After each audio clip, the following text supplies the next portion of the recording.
Príjemný dobrý večer, dámy a páni.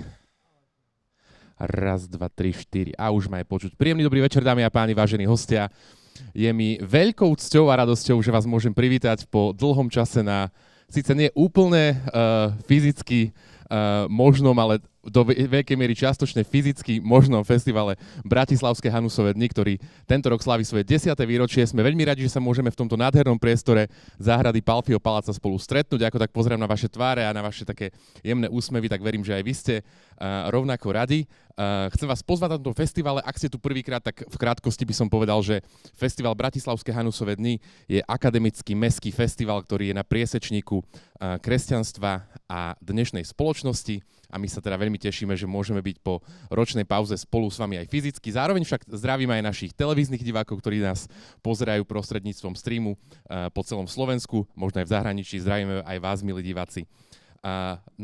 Tento ročník prijalo pozvanie niekoľko zaujímavých hostí, alebo dokonca by som povedal, že vynikajúcich hostí.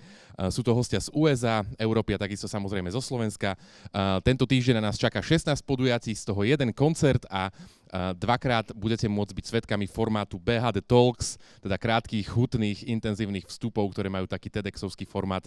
Tak na všetko toto ste pozvaní a verím tomu, že sedieť tento nasledujúci týždeň podvečer tu na v tejto záhrade a počúvať výborné podujatia by malo byť highlightom minimálne júna.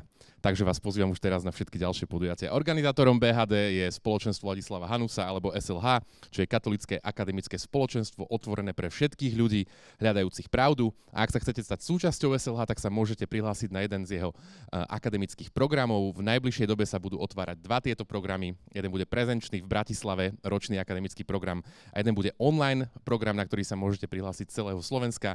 Ak máte záujem diskutovať na najrôznejšie témy a posúvať sa ako kresťania aj ako ľudia, tak vás veľmi k tomuto pozývame. Je to naozaj výborne strávený rok. Chceme sa veľmi pekne poďakovať našim partnerom. Hlavnými partnermi sú spoločnosť Plaut a advokátska kancelária Lisina Rožko & Partners. A náš festival je takisto zaštítený starostkou Starého mesta Bratislavy, ktorej týmto veľmi pekne ďakujeme. Našimi mediálnymi partnermi a hlavnými teda mediálnymi partnermi sú portál Nové mesto, konzervatívny denník Postoj a denník Štandard. Za ich aj každú ďalšiu podporu veľmi pekne ďakujeme. Chcem dať do pozornosti ešte aj náš obchodík, ktorý sa vypína tam pod tým oranžovým stánkom. Ponúkame v ňom rôzne veci, napríklad knihy z 2 vydavateľstiev a takisto merch festivalu, teda napríklad trička, môžete si ich kúpiť a takisto ponúkame výnimočnú vec, do ktorú vám chcem dať do špeciálnej pozornosti a je ňou časopis Verbum, ktorý je takej znovu obnovenej podobe začína znovu vychádzať a myslím si, že je to naozaj hodnotný kúsok literatúry, ktorý sa oplatí mať v knihovničke. Uvážte sami, na 160 stranách nájdete vyše 20 článkov a to všetko iba za 7 eur, takže pomer cena a výkon je viac než priaznivá a veľmi vás chceme pozvať k tomu, aby ste aj takýmto spôsobom podporili jeho vydávanie a jeho ďalšie šírenie a tak by sme mohli aby ste aj vy mohli pomôcť možno transformovať slovenskú kultúru alebo kresťanskú kultúru na Slovensku.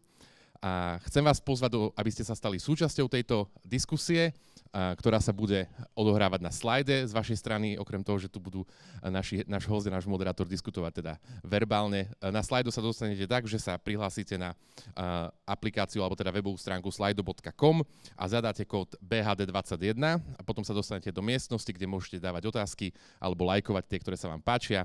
Ak sa nemôžete pripojiť na internet váš, tak sa prosím pripojte na internet náš. Ten by sa mal volať BHD 2021 a heslo je BHD SLH, všetko malým, 6 písmeniek BHD SLH 2021 a potom vám už nič nezabráni k tomu, aby ste sa do slajda dostali. Zároveň vás chcem podporiť, teda poprosiť o akúkoľvek formu podpory. Ak vidíte zmysel v tom, čo robíme a páči sa vám naše dielo, tak nás prosím podporte aj v tom, aby sme mohli pokračovať v šírení tohto diela a v prezentovaní kresťanských hodnôt v našej krajine. Môžete tak urobiť tak, že nám pošlete ľubovoľnú sumu alebo ľubovoľnú formu podpory pomocou QR kódu, ktorý, ak nás pozeráte streamovo, tak vidíte práve teraz na svojej obrazovke. A myslím, že všetci, ktorí tu ste fyzicky, tak ak by ste mali takúto túžbu, tak nejako ten QR kód dopravíme aj k vám, takže sa nemusíte báť. Veľmi pekne vám dopredu ďakujeme za akúkoľvek formu podpory, aj to, že ste tu, je pre nás teda veľká vec. V SLH hovoríme, že jeden človek môže zmeniť svet, ale nemôže to urobiť sám, tak sa veľmi tešíme, že k tejto našej snahe o zmenu sveta sa takýmto spôsobom pripájate. Ako posledná vec z mojej strany je, že vám chcem poďakovať, že dodržiavate protipandemické opatrenia a tí z vás, ktorí by ich náhodou nedodržiavali, tak vás prosíme, aby ich v tejto chvíli dodržiavať začali.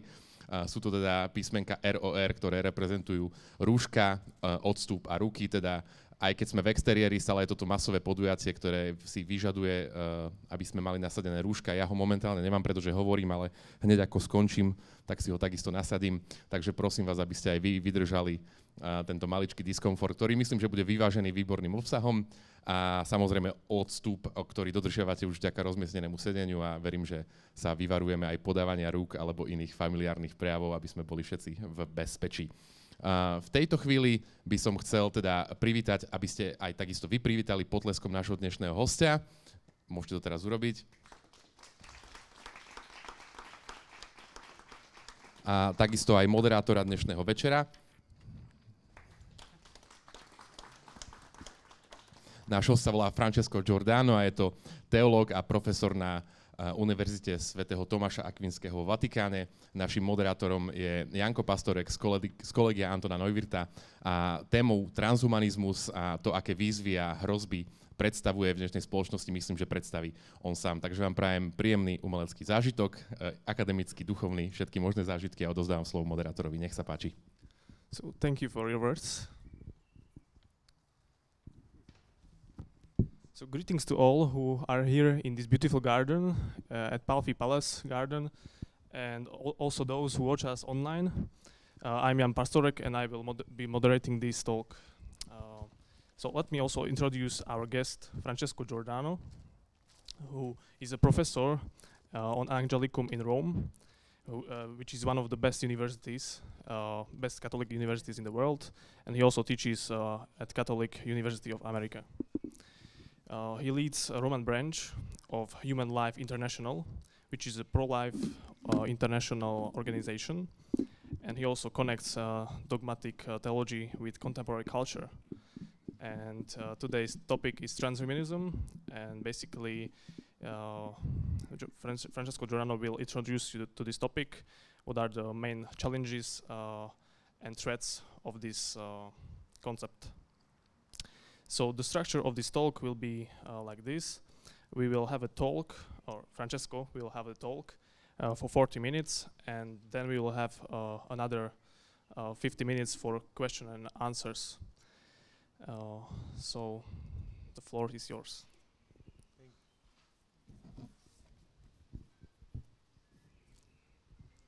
Thank you.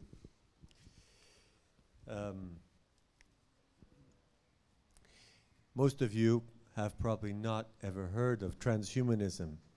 When I spoke of transhumanism the first time in a lecture, one student raised, and this was in 2016, one student raised the hand and said, "What is transhumanism?" Nobody thinks about this.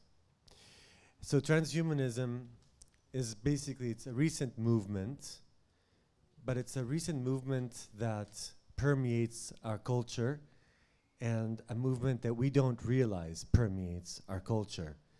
It has roots in the early modern epoch, essentially. Like most philosophical questions, most people don't know the philosophy that underlies their thinking. The philosophers do the thinking, and people are guided by that thinking without realizing they're being guided by that thinking. And that's why most people don't know what transhumanism is, and yet it's a huge movement that is guiding our society today. And that's why it needs to be discussed, especially by the church, because it deals with what it means to be man in the end, what it means to be human. One of the main proponents of transhumanism is named Nick Bostrom, and he's at Oxford University. And basically what the movement does is it promotes the use of technology, of biotechnology, to help humans transcend our nature through material improvement. So this is very important. This is the definition, basically. Promoting the use of biotechnology.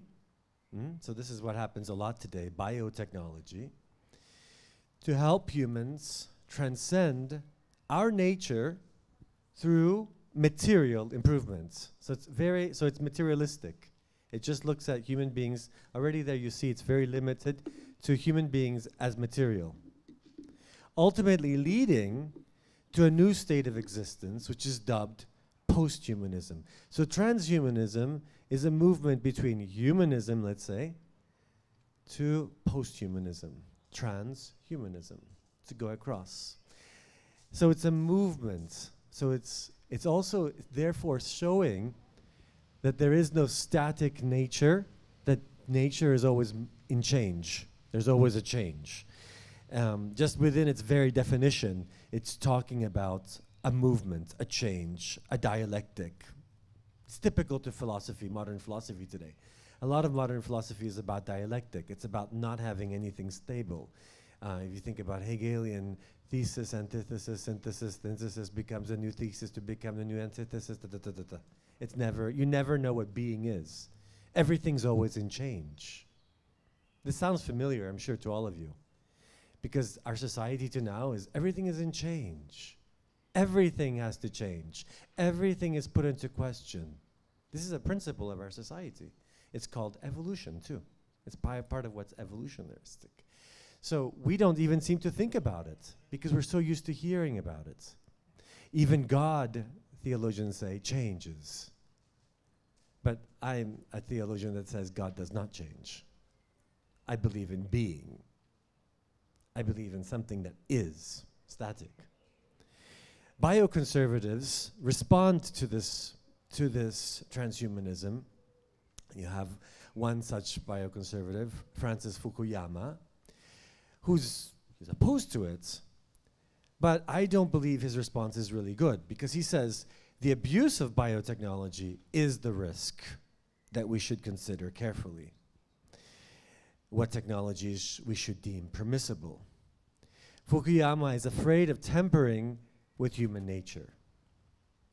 But I would say that this lacks an ontological foundation.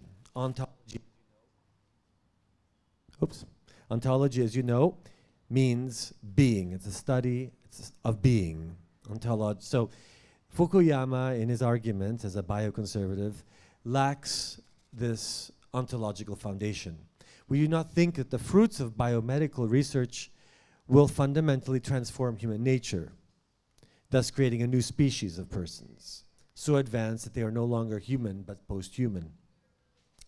The central claim of transhumanism is that human beings ought to pursue the development and application of technologies that will make it possible to increase human health span, extend our intellectual and physical capacities, and give us increased control over our mental states and moods. So, you know, it's legitimate that we could, today you have in medicine, lots of people who have mood problems or psychological problems take antidepressants and all sorts of things like that. Okay? Well, there's some legitimate use of some of these medications. If it helps the person lower their mood swings or whatever, fine. You're trying to balance a chemical imbalance. That's fine. Nothing wrong with that, a Catholic would say. Not illegitimate. It's not illegitimate for me also to use technology to improve my vision. I have glasses right now. To have vision that's 20/20. But it would be wrong for me to use technology, and this is the question, would it be, I could ask this as a question. Would it be wrong for me to use technology to have glasses that make me see like a hawk? Well, in the case of having to fight a war, we do have vision glasses that help us look in the night. But is this what one would like to have on all the time? Question. Those are questions that make your vision more than what you are. Sounds interesting. It's possible. do it if it's possible. There's an interesting series on Netflix called Black Mirror. Ideas, I summarize it as ideas have consequences, because Black Mirror shows the consequences of some interesting ideas. So you can have an interesting idea of having hawk's eyes and the hearing of a cat or whatever, to have more than perfect hearing for a human being, more than perfect vision for a human being. Notice that I'm saying for a human being. More than what we are. And then you see this beautiful utopia of having this great vision and great hearing become, in the series, in one of these episodes, a dystopia. Very quickly. Sounds like a nice idea. Sounds like a nice technology. And then before you know it, it's a nightmare. That's the point. And that applies to this concept as well. Prima facie, all these goals appear ambitious, but reasonable. However, the transhumanist goes beyond merely stating that we can and should try to extend lifespans, expand our cognitive and physical capabilities, achieve better control over our moods and cognitive states. They go beyond this. Transhumanists assert that the result of these projects will be a change in human nature. This is the key. To change human nature. In achieving these goals, we will not cease to be human and will become a new sort of thing, post-human. This term is used to describe the next stage of humanity, attained by self-directed evolution. Self-directed evolution. So, transhumanism is the logical consequence of an evolutionistic mindset, which is materialistic in its perspective. It's just looking at man as an animal like the rest. But, whereas you could understand microevolution, you know, things changing, we change, you know, man 200 years ago was a little bit different than man today. You know, if man today would go back then, we would maybe not be able to support the environment as well, or vice versa. So there's some microevolution. The difference between that sort of microevolution and self-directed evolution is that we decide who we want to be. That's the key here. That they now, from a theological point of view, what's one of the first temptations of the devil in the garden? To be like gods. You shall be like gods. It is only God's prerogative, however, to create, not ours. This is the theological conclusion. The theological answer is that God alone creates, not us. It's a nice temptation, though, to be creators like God. It's a nice temptation because, well, there's something about us that's like God, and there is something about us that wants to have something to create. But the more you realize in life, the more you realize that man is not a creator, but maybe at most an artist. An artist who helps combine things that are already there. Because the creator is the only one that can create something ex nihilo, from nothing. Okay? So this is a key theological principle that needs to be kept in the back of your mind. All that transhumanists seem to agree on is that human nature is fundamentally material and thus malleable, because we know that matter is malleable, since the ability and obligation to change human nature and even transcend it is the defining characteristic of transhumanist thoughts. The malleability, this is the key point, the malleability of human nature is what qualifies it as capable of being transformed into a new species. So, you can see in this definition that they do not see nature as something static, as something that is. There is something that is you. That once that something is not there, it's no longer you. Nature, by the way, the word itself comes from natio, to be born. So the way you're born. There's a way that everyone is born. That's it. And you don't change that. There's variations of that, but there's that. Substantially that, which is the human nature.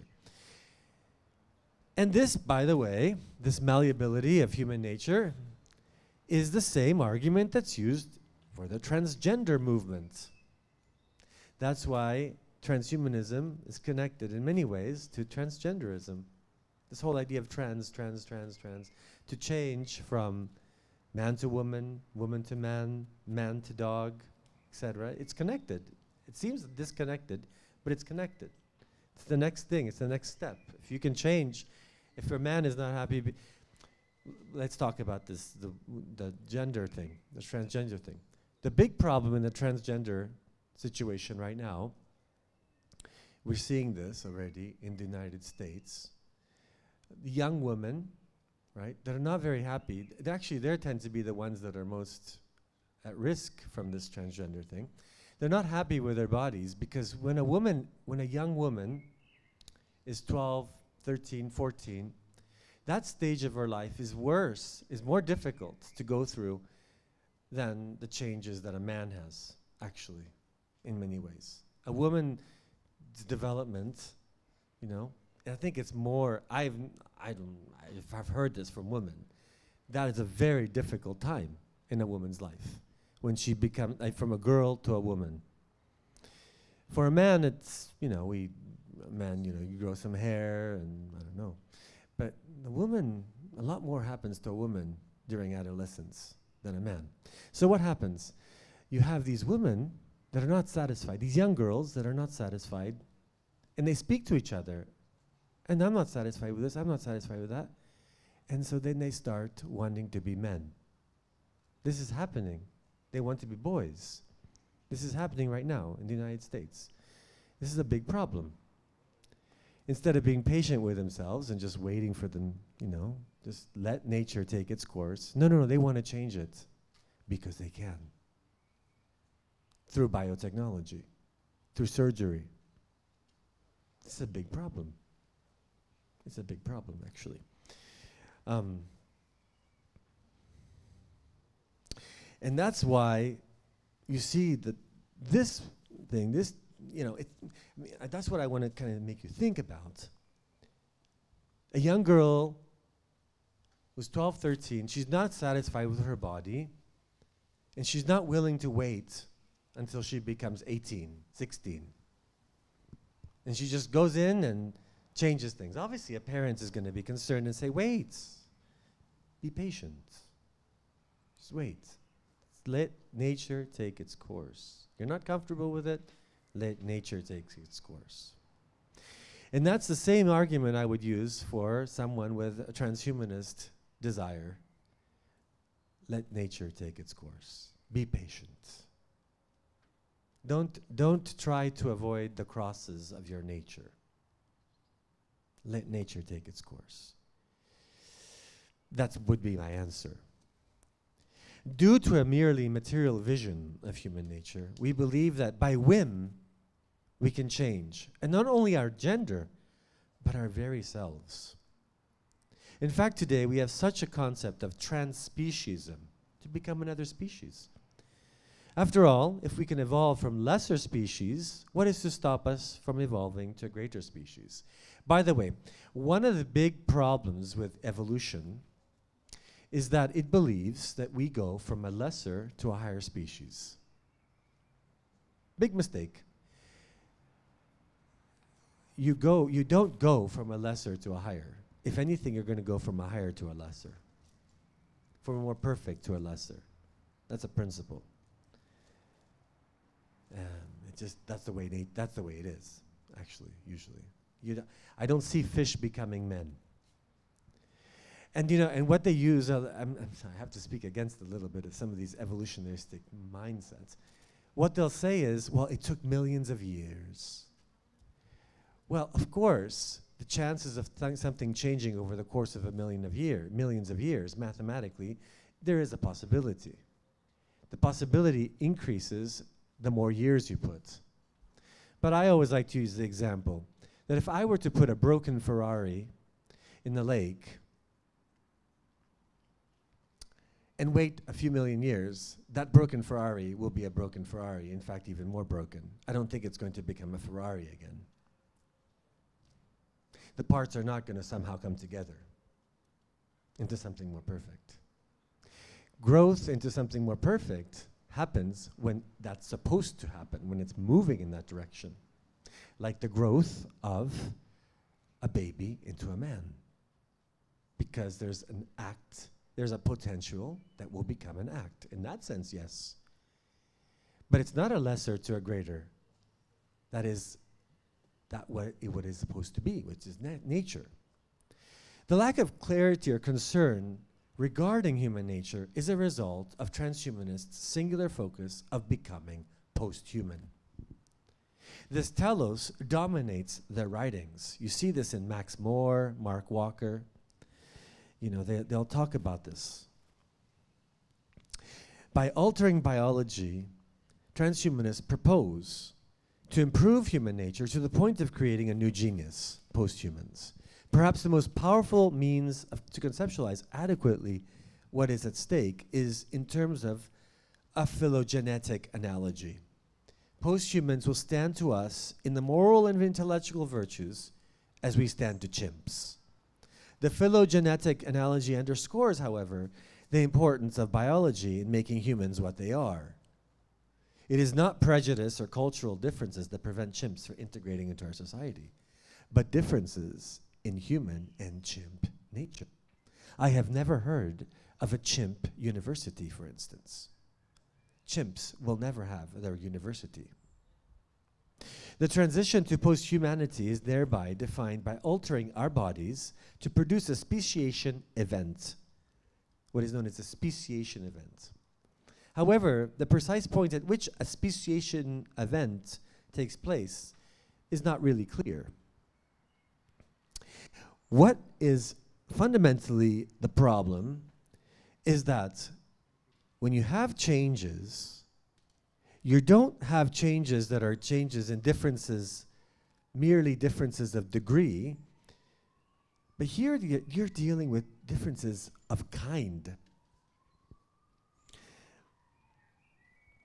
You know, when you're dealing with different of degree, well, okay, it's a you have degrees of humanity, but a difference between a chimp and a human being is not a difference of degree; it's a difference of kind. And so we have like this Mark Walker, you know, he basically makes this idea. He looks at post-humanity in a difference of kind, as if they were differences in degree. He presupposes that we differ from chimps in kind, but only insofar as chimps cannot perform as well as we do in academic and moral spheres. Chimps lack the ability to understand universals, abstract concepts, make abstract judgments, or perform proper logical deductions. They would never be able to perform academic tasks in any meaningful way, let alone succeed at them. They're just a different in kind. If posthumans, therefore, if we think about posthumans as another species, will exceed us academically and morally as we exceed chimps, we must ask ourselves, what kind of activities posthumans will be capable of that we are not? Are they merely better at the same type of activities? Or are they performing activities of a completely different nature? Activities which do not belong to reason at all. We have no idea what kind of super-rational activities posthumans could perform. These are all dreams that we have, utopias. The transhumanists do not know either. They talk in terms of vague possibilities and analogies because that's as much as they can do. Understandable. You can't move beyond the analogical when you're dealing with this. You can't think univocally in this case. Bostrom says that posthumans will create and enjoy music which makes Mozart sound like Muzak. This does not sound like a different kind of ability, however. It is just an enhanced ability. Not a different kind, but an enhanced ability. So even Bostrom is not quite clear in what he means about posthumanism. Given the general nature of their predictions, we can only give a general reply. So we can say that posthumans can be extremely rational, not above rationality. This argument works also for the whole genre of so-called artificial intelligence. I say artificial intelligence as so-called because it's actually not true that you have artificial intelligence. Artificial intelligence is basically a form of nominalism. Computers can make nominalistic calculations or sequences, but this is not real intelligence. They can have a lot of knowledge, lots of sequences. They can deduce what possibility you will do, but they do not necessarily know. Artificial intelligence, as you know, is being used now with Google, with all your, whenever you're on the computer. There's a sequence analyzing what you're doing. You know, your personality, your identity is in some computer, and they're predicting what you're going to purchase, what you're going to want, et cetera, et cetera, et cetera. Do they always get it right? No. You have the freedom to do this. There's this movie, what was it called? Oh, goodness. I'm forgetting the name of the movie now. Where there was this man that was in this show, the Truman Show, many years ago, Truman Show. And he gets upset at the end. Why does he get upset? Because his whole life is being predicted. His whole life is being planned. Every step along the way. There's no freedom in that. There's something very unhuman about the Truman Show. There's something very unhuman about some computer predicting everything you're going to do. There's something very frustrating about that. Because it's fundamentally human to have freedom. But what is freedom if everything is calculated in a perfect sequence? If you have true intelligence, you have freedom. You can make make something unpredictable from time to time. But artificial intelligence cannot. Artificial intelligence does not understand universals.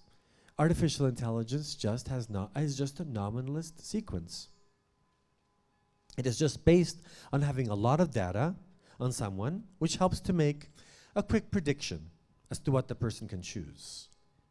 But it is not with absolute certainty when one is dealing with a free being. And I've seen this also. You know, when you're writing on Google, on Gmail, it has predictions of what you're going to say. It can be right, but oftentimes I don't like the choices it puts. I change, just for the fun of changing it. When they assert that we can enhance our ability to think or to create, this presupposes that these abilities are part of what a human being is, to create, right? To enhance these abilities cannot mean to replace them. It merely perfects them, makes them what is potential actual. There is a change in species unless we posit that there is some further realm of activity which can only be accomplished by powers that cannot be described as rational in any sense. There's something very much at the heart of all this in philosophy that is called alchemy. And there's an expression called solve et coagula, to destroy and to reform, right? So to change, basically, a cheap metal into gold. That's what alchemy does. However, this does not take into account that all we can really do is to arrange what is already there before us, as what artists do. You don't create, you just change the arrangement. Michelangelo, when he creates the Pietà, he just uses what's there and forms it into the Pietà. But it's a big piece of marble that's already there. He doesn't really create it. He rearranges it. He does something creative, definitely. Something that God would do, but he's not God. He can't do that from nothing. It has to be there already. It's basically rearranging what is there before. This is the difference between being an artist and being a creator. God alone creates. And the creative spirit we have is because we are created in his image and likeness. We cannot forget in all of this the importance of the dogma of creatio ex nihilo. It's a very important dogma. That wasn't there in philosophy. It's very Catholic, it's very Christian. It comes from Scripture. It was not in Aristotle. It was not in any of the philosophers prior to Christianity. And it's the key concept in all of this. Something that was stressed at the Fourth Lateran Council and again at the First Vatican Council. Why? The Fourth Lateran Council expressed this thesis, this dogma of the creatio ex nihilo, because at the Fourth Lateran Council, they were trying to react to Manichaeism, a form of Manichaeism which was called Albigensianism, which created a dichotomy between matter and the spiritual and the matter and material. But we don't create dichotomies like that as Catholics. You have to show that they come together, hylomorphism. And then in First Vatican Council, 1871. The other one, the Fourth Lateran Council was 1215. In the First Vatican Council, 1870-71, there had just been The Origin of the Species, 1859, by Darwin. There was that whole environment of positivism, Comte, etc., 1822, all these different post-French Revolution thinking, which is creating a new religion, which is called positivism. And so the council was answering to this. What's the problem with a lot of the 19th century thought that creates a form of scientism? As you know, the word scientist comes into the English language in 1847. The problem with this is that it limits science to natural science. But philosophy says that science is more than, is knowledge. And there's a hierarchy of knowledge. And so this is very important to keep in mind, because there is a Thomistic response to this kind of thinking, which brings about transhumanism, evolutionism, and all these things. The response, Thomistic response, is an essentialist view that things have real natures which are determinants. Things have real natures which are determinants. They are not fixed in a Platonic sense. They are able to undergo changes. The changes that a substance can undergo are circumscribed by its nature. Not that it changes nature. The very nature can have change within its nature. We can remember things more easily and think more clearly because by nature we can remember and think. We can have better control over our emotional states because control over our emotions is something proper to human beings. This is also at the heart of freedom. Given this fact, it is strange to claim that enhancements would change what we are. We can only speak of enhancing what already exists. Enhancement does not mean essential change. It means to change what already is there. Genetic enhancements, productive of greater health and increased resistance to disease, presupposes a natural disposition to be healthy and a power by which we preserve this health. For Aquinas, material changes result in the development of posthuman capacities would not qualify as speciation events. Speciation is a kind of generation. Natural changes involve three principles: form, matter, and privation. In accidental change, the material cause is the individual substance which requires a new accidental form. This is a bit complicated, I'm sorry, but you have to get into this kind of language. You have to think about accidents and substances. The subject is present both before and after the change. So accidentally, you can have a lot of hair and then lose your hair. That's an accidental change, but the substance remains the same. In generation, however, the material cause is the substrate which loses one substantial form and gains another. So that's the difference. To change generation, to change. The speciation event is entirely different. What happens in speciation is that the offspring belongs to a different species than its parents. And so the parents no longer exist, in other words. That nature no longer exists. A new species, therefore, does not exist except in potency. And this potency is contained in the generic nature of the parents, which is able to take on a variety of specific determinations. But this is a bit complicated. I think I need to skip some of this. What would be required for a speciation event in which humans give rise to posthumans? That's the question. A new essence, a new nature. Human beings are traditionally defined as rational animals. There is a genus of animals that's subdivided, Basically, the thing is, if someone were come to present to me an animal with two heads and green and some antenna, and he's rational, he's human. Because by definition, humans are rational. So the species can be divided between rational or irrational. That's the point. That animals are defined that way. The animals are subdivided only into these two categories, rational and irrational. An irrational being has an intellect and has a will. So, it sounds crazy to say that, but that's basically what humanity would be. So is it possible to have posthumanism with that sort of definition? Because this is the primary and exhaustive metaphysical division of an animal. For it encompasses two grades of animality, one more perfect and the other less perfect. Both have complete animality. However, in some, the complete potentiality of animality is more fully realized.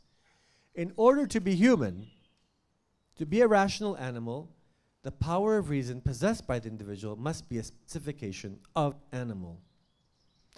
This is the first question of the De Ente Descentia in St. Thomas, because rationality is the determination of animality. The understanding of animal is without determination of a species, form, and expresses, with respect to the ultimate perfection, the nature of the thing from which that which is material. The concept of the difference, rational, consists in the determination of the special form. So what we're talking about here is a hierarchy of being. There's a hierarchy of being. And so even the idea of moving beyond, different types of being, is that there is a hierarchy in this. In order to create a tertium quid, a post-human animal, the difference introduced must add a power above and beyond rationality. If it merely adds a further determination to sensitivity, this will not create a post-human species, for the crowning perfection of the new creature will still be the rationality. So, my point is, the answer St. Thomas says is it possible to create a post-human if what it means to be human is to be rational? Is it possible? The answer is no. You're always human. You can't really change because it's the rationality that defines you. Now, there's some that are more rational than others. There's some human beings that are more intelligent than others. Does that mean that the human beings that are not intelligent are not humans?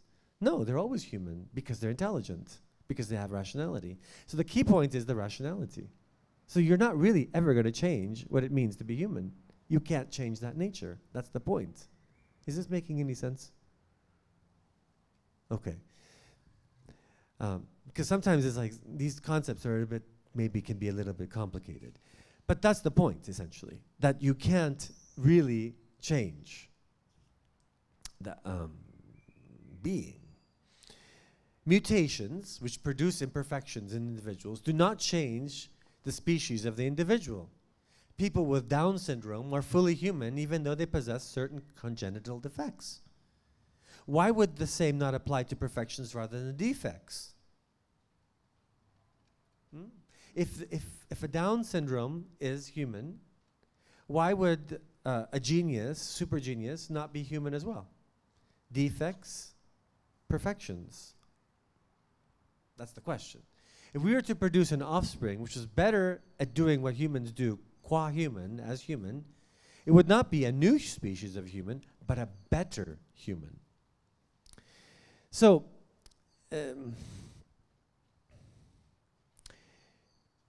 we read in Aquinas the hierarchy of being. There's a hierarchy of being. Humans are the vertex, the highest of the physical universe.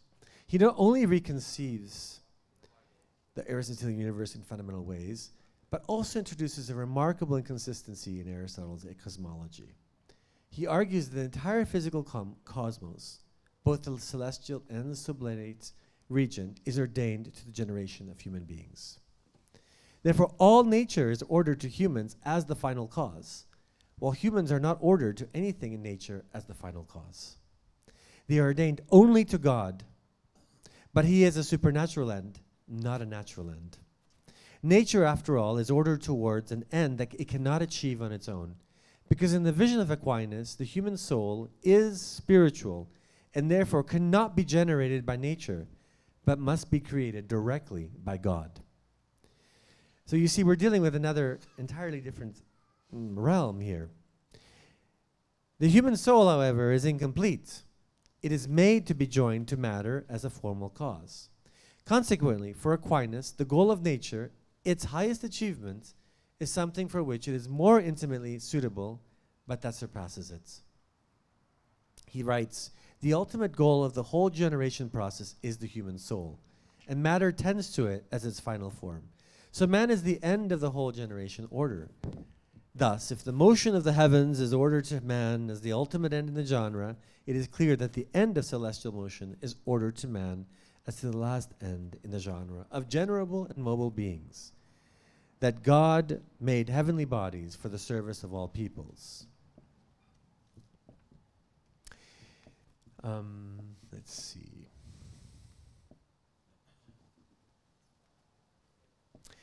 I could talk about many more things, but I think that the time is coming to an end.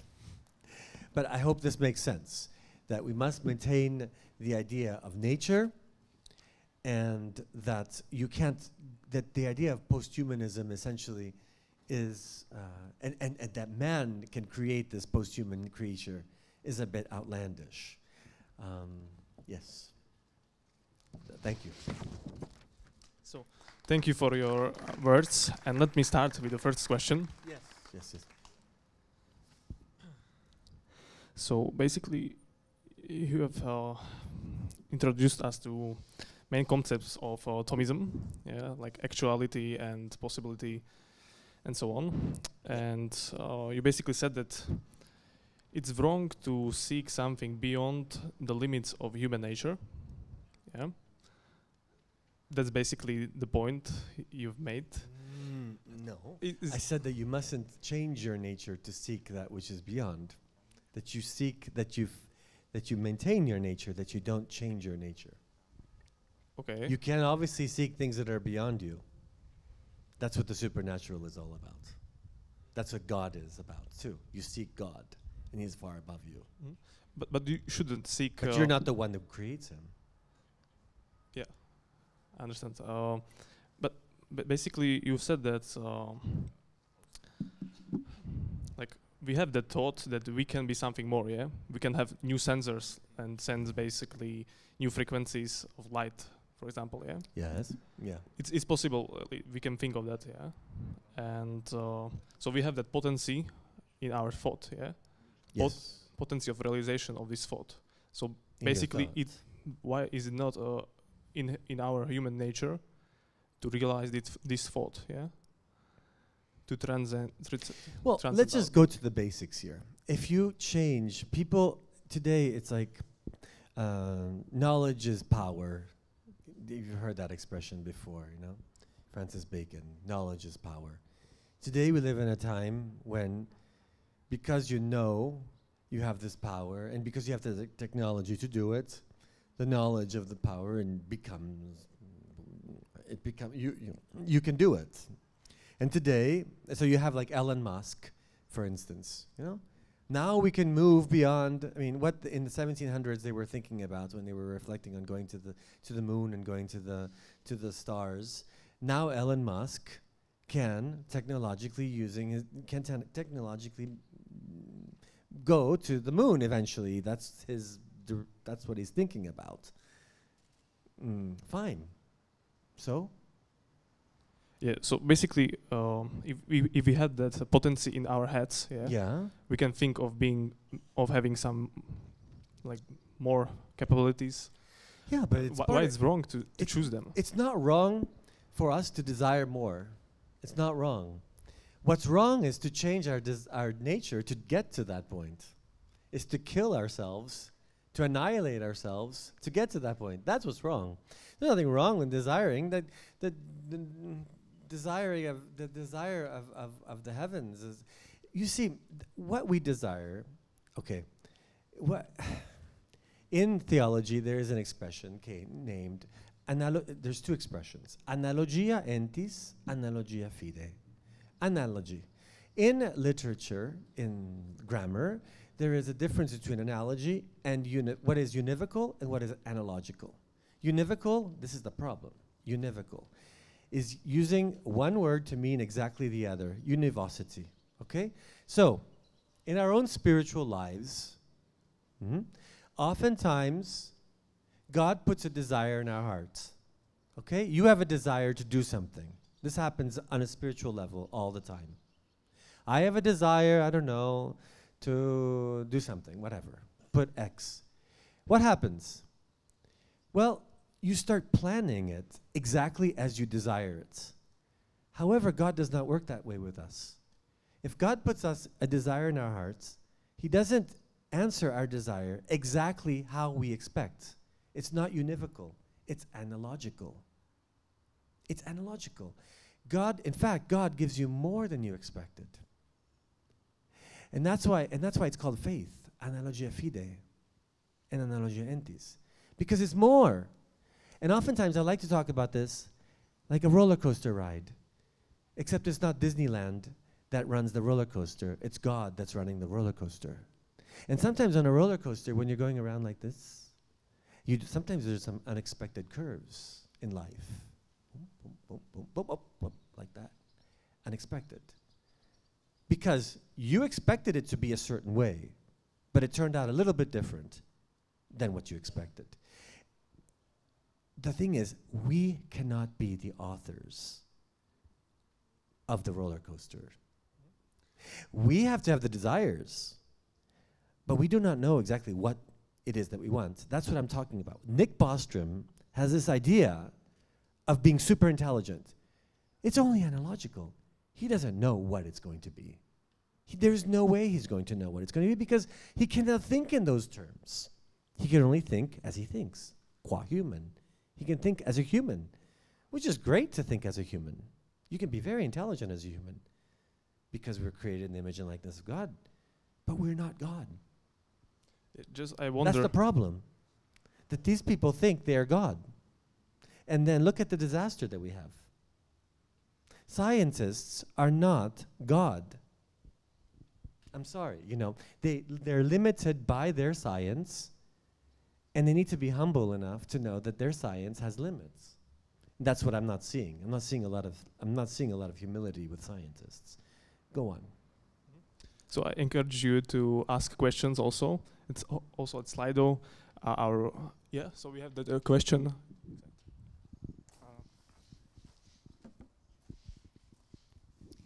Yes, thank you. Can I summarize what your objection in this way? Things, creatures, objects, whatever, cannot give what they do not have. And so to start from a human and then attempt to imagine to move to something beyond human is incoherent. That's Like right. the inorganic world could not give rise to a living creature, and a plant could not give rise to, say, an animal. That's right. So in any attempt to, say, by our own powers to create a transhuman would end up not moving beyond, but simply destroying whatever it is we presently have. Yes. That's what's happening. That's what's happening. Okay. There is a tendency to want to destroy what we are. There's an unhappiness about being human in the transhumanist mentality. There's an insatisfaction. And maybe we can be unsatisfied about our humanity, about our imperfections, but the answer is not to destroy what we have, but maybe to turn to that which is above us. Maybe turn to our source, to God.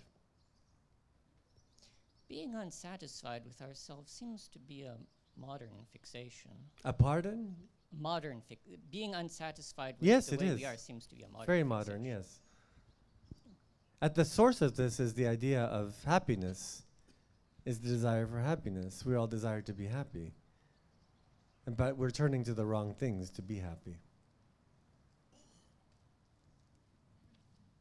Thank you. Yes.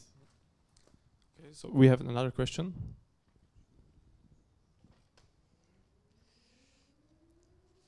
Dobrý večer. Good evening. Boh chce, aby sme ho napodobňovali. So God wants us to try to be like him, yeah? Ale máme, Yes. máme dve predstavy o Bohu.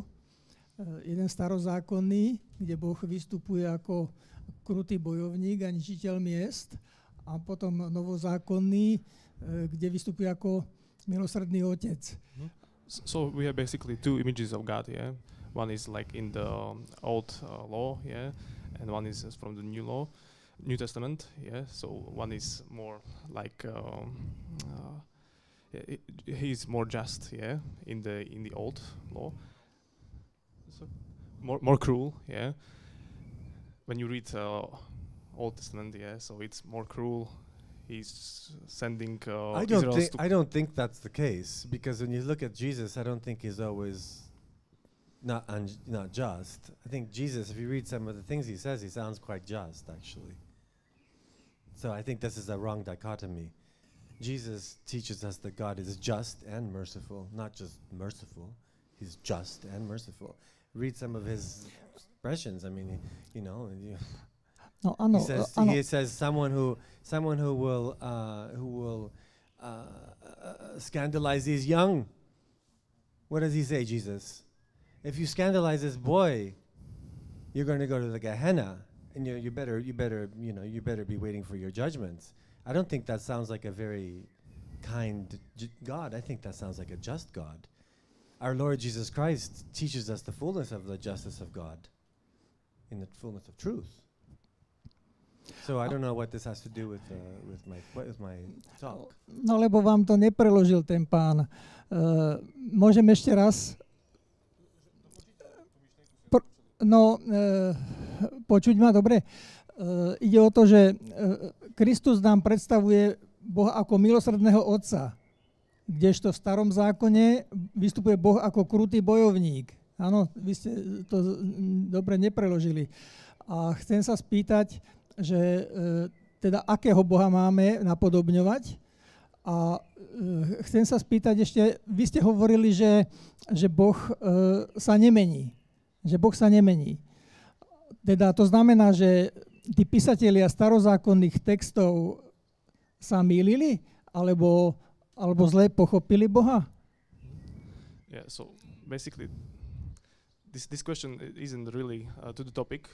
Yeah, so we will probably move on to Slido. So basically, why is transhumanism more dangerous than gender theory? Than gender theory? Yeah. Transhumanism is not more dangerous than gender theory. I said that transhumanism is the philosophy that's at the root of the gender theory. I mean, that's the underlying philosophy of the malleability of human nature that you can change whatever you want. You know, oh, I'm not happy being a girl today, I'm going to be a boy. I mean, this is a big problem. This is a big problem that parents are facing right now. I mean, the children are committing suicide over this issue. This is not a joking issue. And underlying this is this transhumanist mentality that, you know,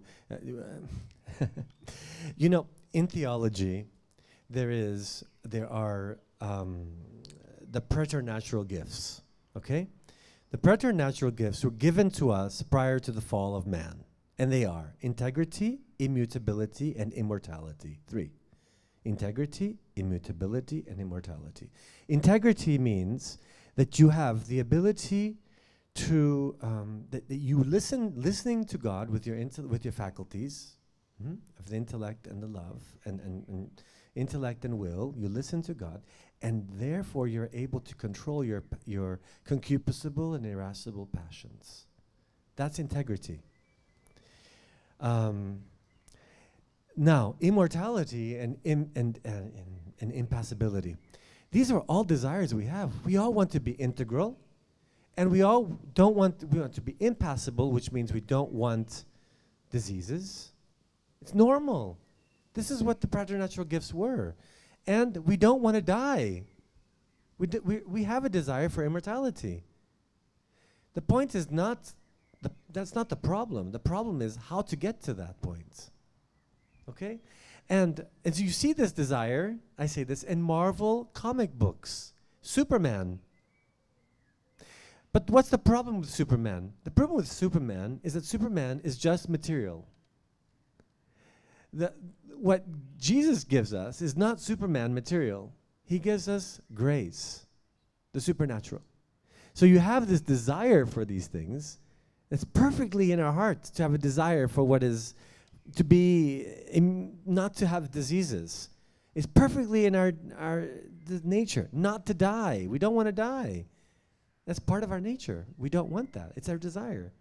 The problem with transhumanism is that these desires, instead of going about these desires with other means, we go about these desires with what we have, which are lesser means, material means. And so the answer to transhumanism is essentially a counter-religion to Catholicism. So it's actually quite risky for us as Catholics, because the Catholic response is grace. It's the sacraments. You will be a happy person if you live your faith. You will have all that and more. You don't even realize what you will have. But you will have it. You don't know what it is. The limit is me wanting to know. So it's like being a little boy or little girl. Oh, I don't know. I'm not comfortable with this. Capricious. We're being capricious. And the father and the mother who are wise say, no, you don't want this. You don't really want this.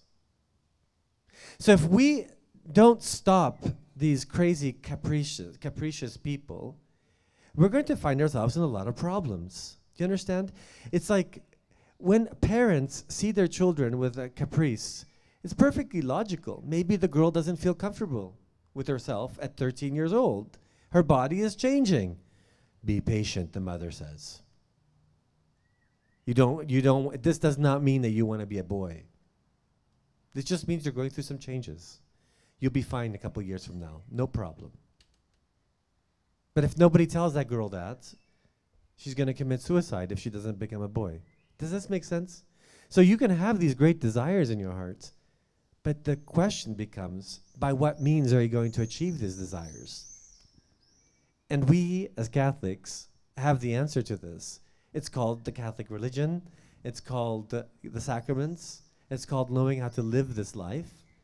You know, it's going to confession, confessing your sins and all that, you know, receiving the Eucharist, to having communion, and really going in deep into the spiritual life.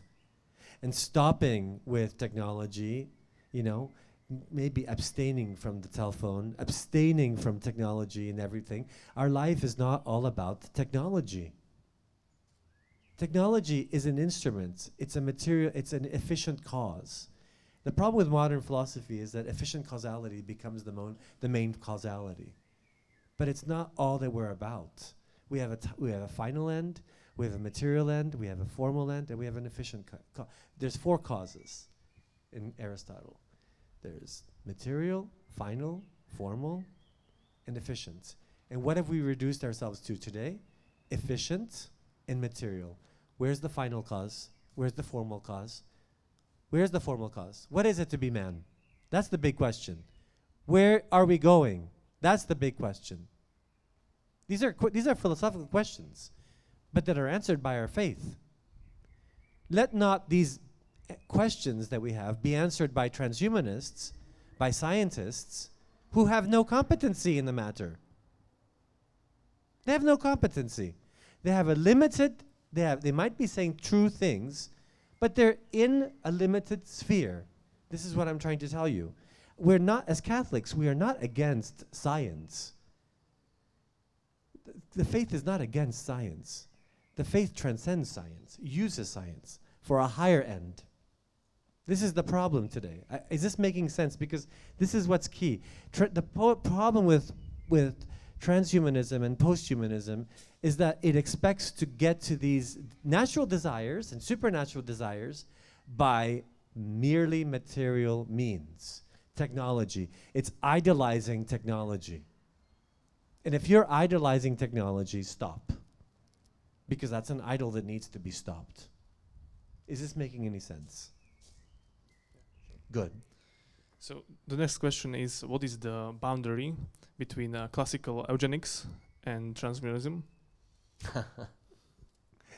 Classical eugenics? Well, there's an element of eugenics in transhumanism in many ways, yes, of course. Yeah. There's the boundary, I don't know what the specific boundary is, but there's a connection between it. Yes, of course there is. And yeah. Can you specify more the question? So the question is not specified, but maybe the author can also write another question that will specify this.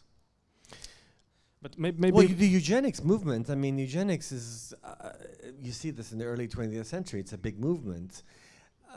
It's the desire, it's to see that there's a perfect race and more perfect people and more this is basically another form of eugenics. Yes, absolutely. It's just another form of it. It's we who are determined who are the perfect people.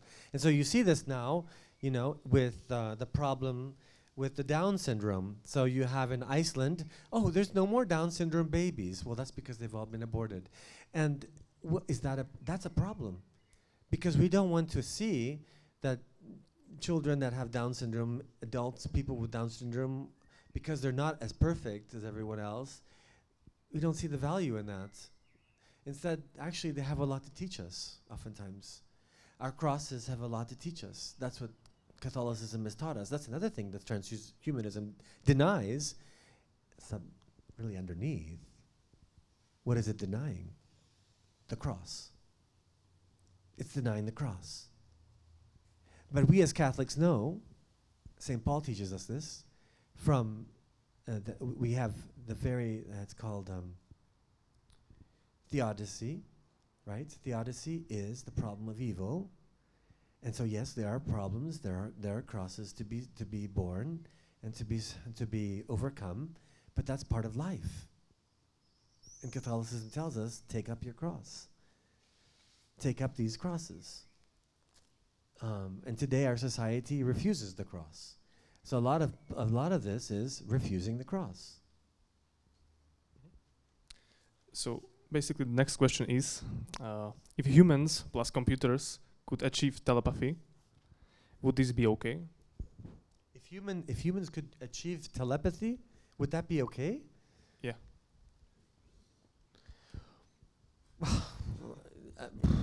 Well, I don't. Yeah, why not? I guess why not? It's fine. It's good if that's what God wants. I mean, telepathy. I mean, sure. Why not? Yeah. I don't know what that question. Yeah. So maybe, like morally, is it okay? Yeah. But I guess, yeah. I mean, it depends how you want to go about telepathy. I mean, if you go about it by means that are preternatural and diabolical, that's not okay. I mean, yeah. Why would you want to do that? I don't know. It's okay. Well, fine. That's fine. Yes. Yeah, so I do think it's interesting to have mystery in life, you know? Not knowing exactly. Can you imagine knowing everything the other person's thinking? Going out on a date with a girl and you already know that she likes you. I mean, where's the fun in that? You know, that you kills the fun of life. I mean, I'm sorry, but something, you know, sometimes it's fun. Some of these problems that we have in life actually make being human fun. Let's learn how to have fun in being human and enjoy our faults. Sometimes it's fun to enjoy our faults. You know, I love my friends. When I enjoy their faults, actually. And you have to love their faults. Love them also for their faults. That's part of the fun of life. I do not want perfect friends. I do not have perfect friends.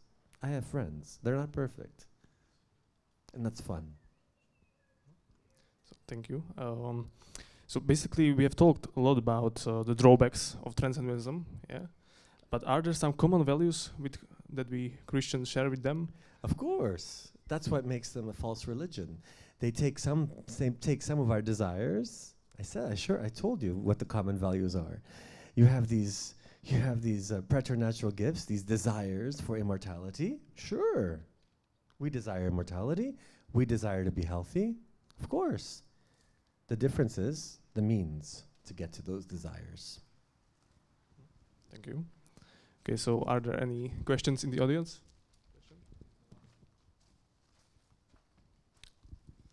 Thank you. I would like to ask whether there exists, or at least in imaginings of some people or philosopher, some technical implementation of transhumanism. I mean, some tool which would add some super ability to us humans to transcend our humanity, because as I was listening to your talk, it seemed to me it is like, okay, it's nice kind of utopian concept. Okay, so far so good. But even in the example which you are talking about the super lens, which would somehow translate that waves in the way that we can see during the night, I just see another tool which uses our ability to see. Yeah. And that's it. That's right. Yeah, you're right. Okay, so you think, as I think, that this is only utopian concept? Maybe it's not a utopian concept. I mean, you can certainly use it. It's just the point of that is to have an instrument that helps you see in the night. Is that what you want to implant in you? There's a difference between using an instrument that's outside of you and an instrument that becomes part of you. There's a difference in that. There's a difference in kind, right? Okay. And what's the difference? Well, the difference is that you're not a hawk. Okay, that's right. But what's the difference between maybe some proteos? Jak sa povie protéza po anglicky? Prosthesis. For example, if I lose my leg and get prosthesis. If you put a prosthesis, that's perfectly fine, because you're going to be putting. That's fine. That's because you're enhancing. You're not enhancing. You're just basically bringing your health back to what you're supposed to be doing. Like, I have these glasses to help me see as I ought to see. To put a leg that help if I don't have a leg and I put a prosthetic leg, that's good. There's nothing wrong with that. If I start putting a giraffe leg, that's a problem with that. But if I put a leg that's my leg, that's like similar to my leg, that's fine. Okay, but it's not my leg. It's an instrument which I use. Right, but that's fine. There's nothing wrong with technology. I'm just saying that technology has to be used as it ought to be used. Don't divinize technology. Okay. Thus, I would like to ask whether or why it is wrong to try to enhance my abilities. Because if you try to enhance yourself beyond yourself, you're no longer yourself. Is that what you want to be? But he can think of that, you know. Yeah, but you can. But that's what I'm saying to you. You can certainly desire to be more than you are, but not to deny what you are. Grace and nature don't deny, don't supplant what you are. It just makes you more of what you are. But what if enhancements don't change our nature, you know? If the enhancements don't change our nature, that's fine. How do you recognize the change of nature? You recognize it when you're no longer rational, when you're no longer human. What does it mean to be human in the end? That's the question. That's the foundational question. If we deny that, you are no longer human, then to be post-human is not to be human. It's to be post-human, after, above, but no longer human. And where is the grade, where is the line, fine line? I don't know. But it's risky, because if you have people like this thinking about this post-humanism, which they themselves cannot even define, they can only think about it analogically, well, can you imagine putting that sort of man, by the way, there are people like that governing the world today, who have this sort of mentality. Imagine the risk there is for all of us.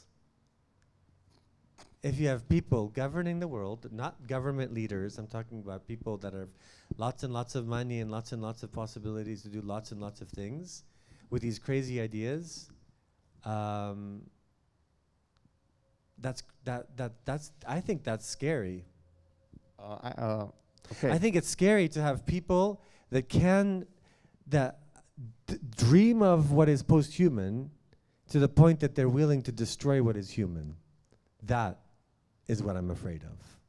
Okay, I agree with you. That's what you say, and also I would like to say is that we need first to grasp properly what does it mean to be human. Exactly.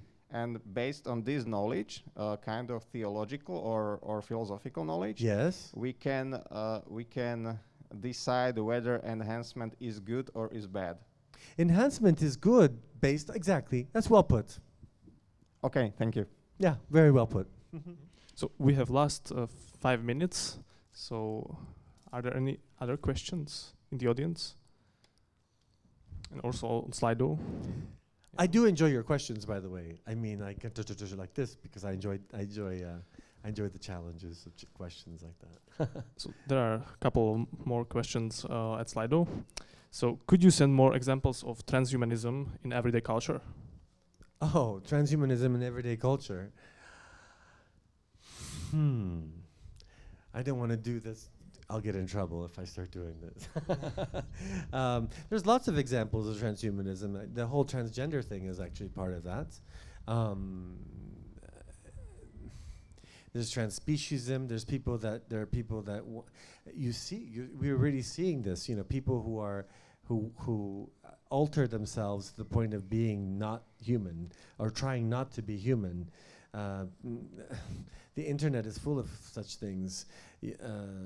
People who want to be cats, people who want to be this, people who want to be that. Those are examples. These are actual examples of transhumanism today. Yeah, or people, you know, Elon Musk who wants to fly to I don't know, whatever. There are people with these kinds of ideas with a lot of money to do it. So those are examples. Elon Musk, for example, is an example of a transhumanist. It doesn't mean I find him interesting, but I find that what he's thinking is transhumanist. If you dig deep in Elon Musk's thinking, it's transhumanist. Yeah. Even the Tesla. You know, the Tesla, they know everywhere you're going. It's all recorded. And okay, and there's no privacy. Everyone's always talking about privacy, but there's no more privacy. Actually, the next question connects to Neuralink, which is to what? Neuralink, which is Elon Musk company. Yeah. Which there's a question on that. Yeah. Next question. Yeah. So how do you, how does it connect to transhumanism, and what is the answer of the Christianity to it? What's the answer of Christianity to Elon Musk? That's a big question. Actually, to Neuralink, which is a brain-computer interface, Oh yeah. Okay. Well, I don't know enough about it. Do you know more about that, Neuralink yourself? Do you know? Could you explain it? Yeah, so they are basically trying to connect a brain to computer. They are developing an interface. Mm-hmm. So you basically think of messaging your friend via Twitter, and it will do this for you. That's What do you think about this yourself? You think that's good? I hope. You but do? Yeah, I'm also a tech guy, so I want. Do you foresee some problems with that? Some risks? So basically, you said that. I mean, it looks exciting. It's like a child with a new toy, but in the end, you realize that it's not such a nice toy to have. I would be a little bit skeptical about something like that, about messing with your brain like that. Such a sensitive thing to do. Yeah, but it doesn't neglect the human nature, no? What's the point of it, though? It doesn't neglect it, but what's the point? How does it enhance us? What does it help? How does it help us? It makes us quicker, faster, In faster communication. faster communication. Pardon? Oh yes, Stephen Hawking. Yeah. Mm-hmm. Well, yeah. In that circumstance, then Stephen Hawking was unable to communicate differently. Then it has a purpose. But if it's just something just to have fun, I don't know if it's really worth it. I think if there's a use for it, like in that case of Stephen Hawking, then why not? Yeah. Then that's a good thing. Yeah. In that sense, it's helpful. Yeah. Yeah. That's a good answer. Stephen Hawking is a good example. Yeah, because it doesn't deny. It doesn't deny human nature. nature. No. Yeah, that's fine. Okay. But you basically said that everything that doesn't deny rationality isn't against. Right. That's fine. Yeah, that would be fine. Just we have to be careful with it. I mean, I would always have some prudence with things like this. I directed a thesis on this. The difficulty that we have with technology today affecting the way we think. I mean, the attention span that people have. There's a problem with it. So I think even the use that we make of these cell phones, of these so-called smartphones and of technology, let's try to maybe slow down on that, because I think compared to generations past, people today, you realize they don't have the same attention span, the same capacity to think. And that's the risk. So that's actually a risk because it reduces our rationality. It makes us less human. That's not a good thing. Okay, does that make sense? It substitutes the human, and that's what happens with these phones sometimes. In fact, people today are not as smart about things. They don't think. People don't think very often today, I'm noticing, more and more. A lot of people don't think because they use Google to think for them. They don't have to, it's interesting also. It used to be, I remember growing up, that I would remember the phone numbers.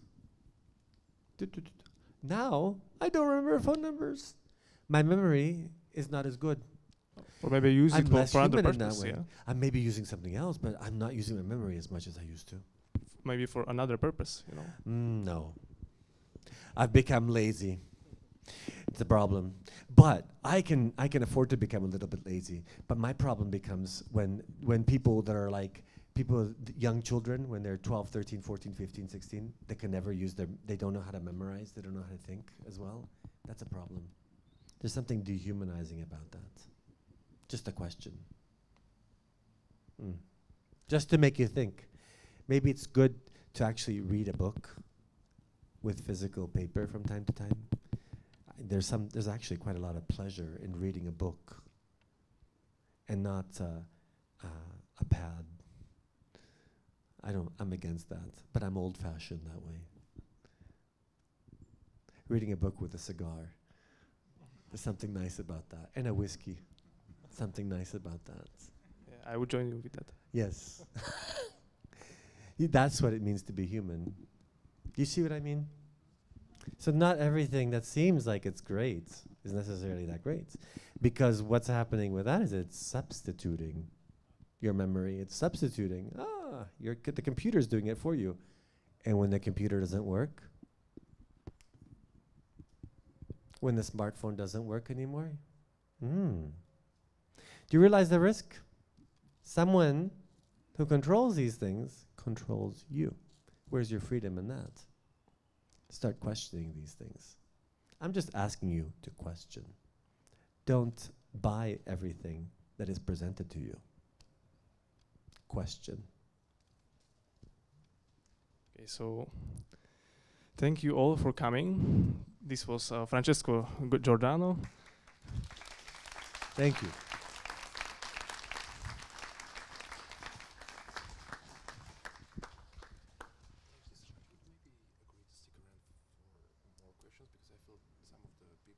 Yeah, if they want to ask questions, of course I can stick around for more questions.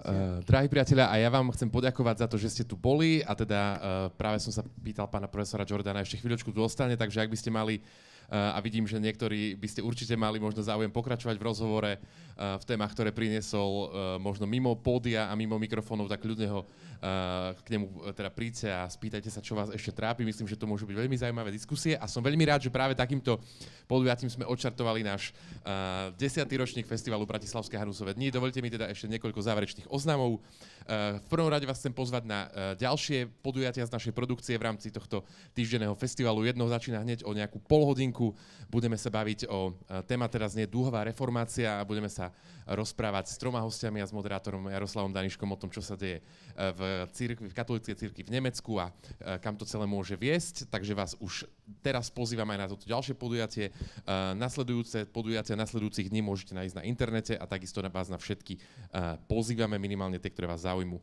Ak nás chcete sledovať a chcete sa uistiť, aby vám neušla žiadna novinka, nielen čo sa týka festivalu a tohto ročného programu, ale celkovo čo sa týka SLH a podujatí z našej produkcie, tak sa prihláste na odber nášho newslettera na našej stránke slh.sk, alebo môžete sledovať náš YouTube kanál a neujdu vám žiadne novinky a žiadne informácie. Ešte raz chceme zo srdca poďakovať partnerom, ktorými sú hlavní partneri spoločnosť Plaut a advokátska kancelária Lisina Roško & Partners. A takisto chceme poďakovať pani starostke Starého mesta Bratislava, ktorá pod ktorej záštitou tento festival beží. Chceme poďakovať hlavným mediálnym partnerom, konzervatívnemu denníku Postoj, denníku Štandard a portálu Nové mesto. Chceme poďakovať aj ostatným partnerom, podporovateľom a sponzorom tohto festivalu. Bez nich by to nebolo možné. A takisto chcem ďakovať aj vám, tým, že ste si tu zakúpili vstupenku, tak takisto podporujete náš festival. Ak sa vám páči to, čo robíme a chcete, aby sme v tom pokračovali, chcete nás podporiť možno aj finančne, tak to môžete urobiť mnohými spôsobmi. Jedným z nich, ktorým oslovujem práve vás, milí online diváci, je QR kód, ktorý by ste mali vidieť na vašich obrazovkách a iné spôsoby môžete nájsť napríklad na našej stránke slh.sk. Ja som celú prednášku držal v ruke spomínaný časopis Verbum, aby som ním zamával, ale momentálne ho pri sebe nemám, takže vás chcem povzbudiť ešte raz k jeho zakúpeniu. Je to naozaj hutný poloročník, vychádza 2-krát do roka, ktorý prináša mnohé príspevky zo sveta kresťanstva a kultúry slovenskej. Ak sa chcete minimálne pozrieť na to, čo obsahuje prelistovací obsah a potom sa rozhodnúť, či si ho za cenu 7 eur kúpite, tak sa môžete pozrieť do nášho stánku. Kam vás pozývam aj v tejto chvíli, pretože minimálne tí z vás, ktorí teda nemajú permanentku alebo lístok na ďalšie podujatie, tak tých z vás o malú chvíľu poprosím, aby ste vstali a vyšli minimálne za tú červenú pásku, aby sme mohli vaše miesta vydezinfikovať a pripraviť na ďalšie podujatie. Tí z vás, ktorí ostávajú aj na druhé dnešné podujatie, tak samozrejme môžu ostať na svojich miestach alebo sa prejsť ako chcete. V tejto chvíli by som vás teda poprosil, aby ste za túto červenú pásku prešli a my tie miesta vydezinfikujeme. A ak chcete ostať a ešte sa chvíľu s pánom profesorom Giordanom rozprávať, tak možno sa premiestnite niekde tuto. Myslím, že tu by ste sa mohli chvíľku spoločnú stráviť, aby sme tie stoličky teda vydezinfikovali. Z našej strany to je momentálne všetko. Veľmi sa tešíme, keď sa uvidíme aj na ďalšom podujatí, ktoré začína už o pár minút. a ak nie, tak sa uvidíme počas ďalších dní bratislavských Janusových dní. Dovidenia, dobrý večer.